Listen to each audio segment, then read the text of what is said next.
அகிலத்தின் அன்பான சொந்தங்களுக்கு இனிய வணக்கம். மீண்டும் காலையினூடாக சந்தித்திருக்கின்றோம். ஸ்டேல் காசா மீது இனப்படுகொலை உச்சமடைந்துள்ள சூழ்நிலையில் இன்றைய தினம் ஸ்டேலுக்குள் ஒரு பயங்கரமான கார் தாக்குதல் நடைபெற்றிருக்கின்றது. பலரினுடைய நிலைமை கவலைக்கிடமாக இருப்பதாக தெரிவிக்கப்பட்டுள்ளது. அடுத்து லெபனானியர்கள் எகிப்து தூதரகத்தை அடித்து நொறுக்கி இருக்கின்றார்கள். ஈராக்கிலிருந்து அமெரிக்க படைகளை உடன் வெளியேற்ற வேண்டும் என்று ஈரான் சட்டமன்ற உறுப்பினர்கள் மிகப்பெரிய ஒரு அழுத்தத்தை கொடுத்திருக்கின்றார்கள். இந்த சூழலில் பிராந்தியத்திலும் உலகிலும் நடைபெற்ற மிக முக்கியமான செய்திகளை இந்த காணொலியில் விரிவாக பார்க்கலாம். மத்திய ஸ்டேலில் உள்ள ரூட் 57 என்று சொல்லக்கூடிய பெய்ட் லீட் சந்திப்பு அருகே ஒரு சந்தேகத்துக்குரிய நபர் மிக வேகமாக ஒரு காரில் வந்து அங்கிருந்த ஸ்டேலியர்கள் மீது மோதியதில் 8 பேர் படுகாயமடைந்துள்ளார்கள். அதில் 4 பேர் நிலைமை கவலைக்கிடமாக இருப்பதாக தெரிவிக்கப்பட்டுள்ளது. ஓட்டுநர் ஒரு பேருந்து நிறுத்தத்தை குறிவைத்து வாகனத்தை பின்னால் விட்டுவிட்டு நடந்து சென்றுள்ளார். அந்த வாகனம் வேகமாக வந்து மோதியதில் பலர் படுகாயமடைந்திருக்கின்றார்கள்.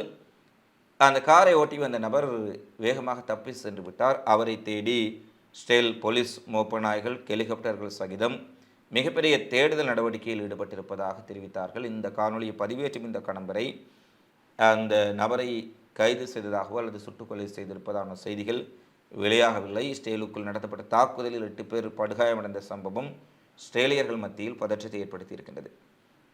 ஸ்டேலின் உடைய இனப்படுகொலைக்கு அமெரிக்கா, ஐரோப்பிய நாடுகள், சில மிக முக்கியமான உலக நாடுகள் மறைமுகமாக ஆதரவை தெரிவித்தாலும் கூட அந்தந்த நாடுகளில் இருக்கக்கூடிய மனிதநேயம் படைத்தவர்கள், மிக பெரிய அளவிலான பிரபலங்கள் கூட ஸ்டேலினுடைய இனப்படுகொலையால் வெறுத்து போய் ஸ்டேலுக்கு எதிராக மிக கடுமையான விமர்சனங்களை தற்போது செய்ய ஆரம்பித்திருக்கின்றார்கள். WWE ஜாம்பவந்தி அண்டர் டேக்கர் என்று ஒரு மிக முக்கியமாக தன்னுடைய ட்விட்டர் பதிவில், இரத்தம் மற்றும் பொய்களால் கட்டமைக்கப்பட்ட ஒரு முட்டாள்தனமான தேசம் இனப்படுகொலை, இந்த வரலாறு காணாத இனப்படுகொலையை செய்து கொண்டிருக்கின்றார்கள். குழந்தைகளையும் பெண்களையும் நோயாளிகளையும் கொல்பவர்களுக்கு நீதி இல்லை, அமைதி இல்லை. இந்த உலகம் செயலிழந்து விட்டது இந்த அநியாயங்களை பார்த்தென்று WWE ஜாம்பவன் அனைவரும் அறிந்திருக்கக்கூடிய அண்டர் டேக்கர் மிகப்பெரிய அளவில் பதிவு செய்திருக்கின்றார்.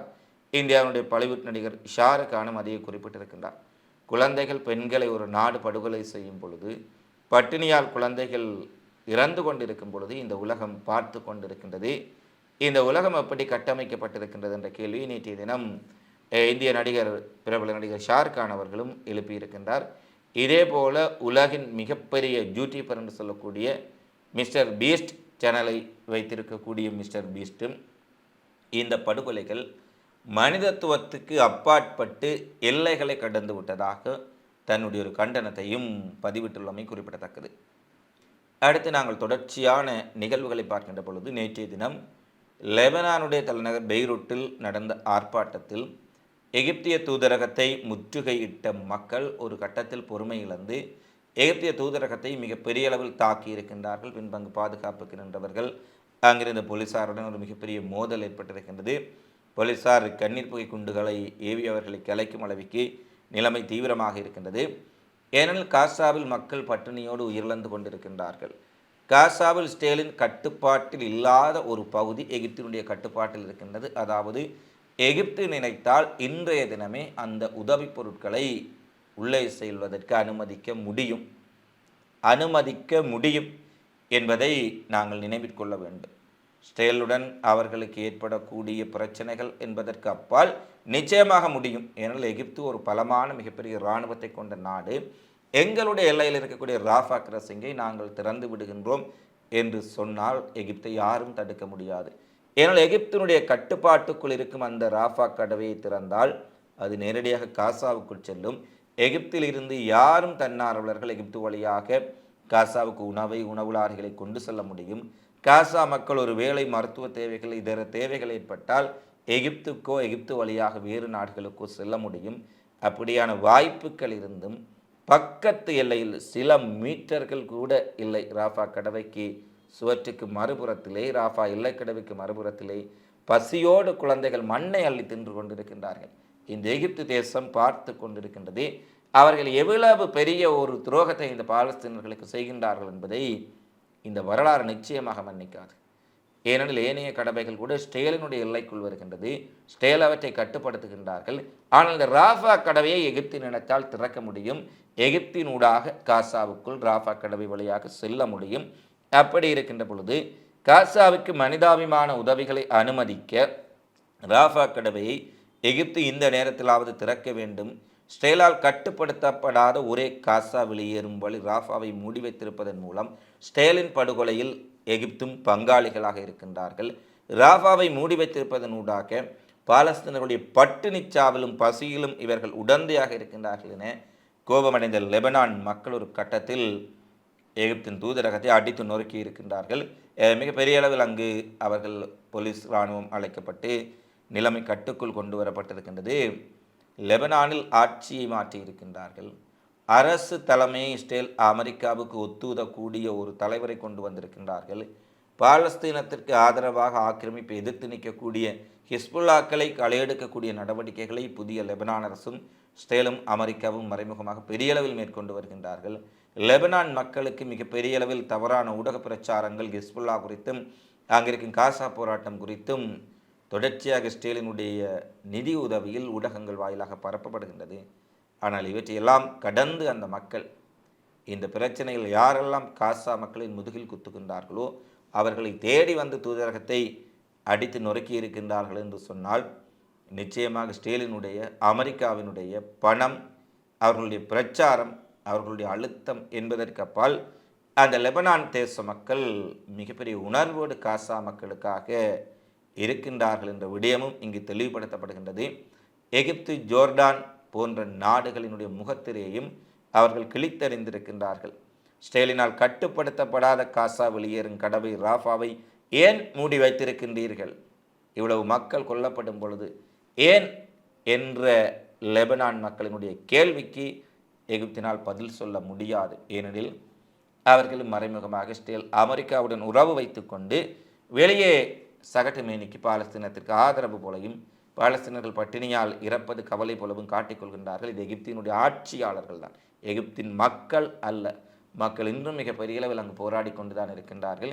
அவற்றையெல்லாம் கடந்து இந்த ஆட்சி சியோனிச அரசுக்கும் அமெரிக்காவுக்கும் அடிமைகளாக தங்கள் வாழ்க்கையை, தங்களுடைய ஆட்சியை தக்க வைப்பதற்காக இந்த துரோகத்தை செய்து கொண்டிருக்கின்றார்கள். லெபனானில் நடந்த சம்பவம் மக்கள் இந்த பிராந்தியத்தில் விழித்து கொண்டு விட்டார்கள்.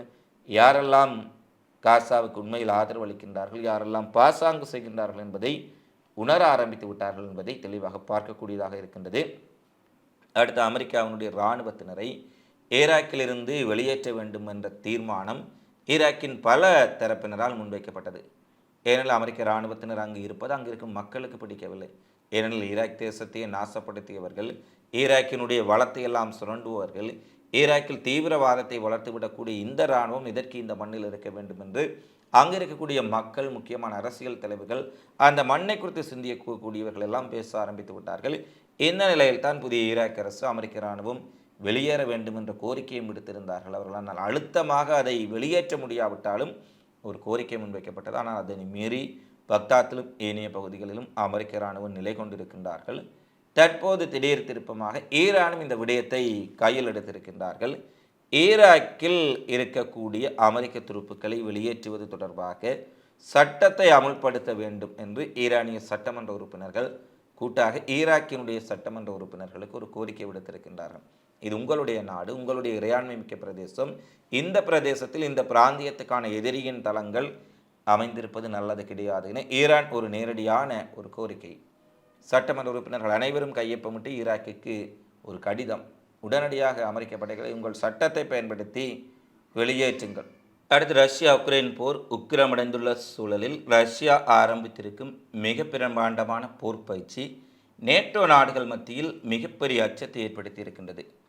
குறிப்பாக பசிபிக், ஆர்டிக், பால்டிக் மற்றும் காஸ்பியன் கடல்களில் 150க்கு மேற்பட்ட போர்க்கப்பல்கள் மற்றும் துணை கப்பல்கள், 120 விமானங்கள், 16க்கு மேற்பட்ட இராணுவ வீரர்களை உள்ளடக்கி மிக பிரமாண்டமான போர் பயிற்சியை ரஷ்யா ஆரம்பித்திருப்பதால் ரஷ்யா உக்ரைனுடன் மோதுவதற்கு மட்டுமல்ல, நேட்டோ நாடுகளுடன் மோதுவதற்கும் தயாராகி வருகின்றார்கள் என்பதை இந்த சம்பவம் காட்டுவதாக பலரும் தெரிவித்திருக்கின்றார்கள். ஏனெனில் 150க்கு மேற்பட்ட போர்க்கப்பல்களை சம நேரத்தில் இறக்கி ஒரு மிக கடுமையான ஒரு பயிற்சி, அதிலும் குறிப்பாக மிகப்பெரிய அளவிலான விமானங்களை எல்லாம், ஒரு பிராந்திய யுத்தம் ஏற்பட்டால் எந்த விமானங்கள் எல்லாம் பயன்படுத்தப்படுமோ அந்த விமானங்கள் எல்லாம் போர் பயிற்சிக்காக கொண்டு வரப்பட்டிருக்கின்றன. எனவே உக்ரைன் கடந்து நேட்டோ நாடுகளை தாக்குவதற்கு அல்லது நேட்டோ நாடுகள் உக்ரைனுக்காக களமிறங்கினால் எதிர்கொள்வதற்கு ரஷ்யா தயாராகிவிட்டார்களா என்பதையும் மிகப்பெரிய அளவில் இந்த செய்திகள் காட்டியிருக்கின்றன.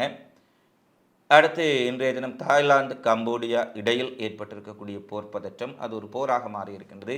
அது தொடர்பான விடயங்களை இதற்கு முன்னே அகிலம் சேனலில் பேசியிருக்கின்றோம். இந்த கம்போடியா தாய்லாந்து இடையிலான போர் தீவிரமடைந்திருக்கும் சூழ்நிலையில் மியான்மர் கிளர்ச்சி படையும் அந்த இராணுவ கும்பலுக்கு எதிராக மிகப்பெரிய தாக்குதலை நடத்தியிருக்கின்றார்கள்.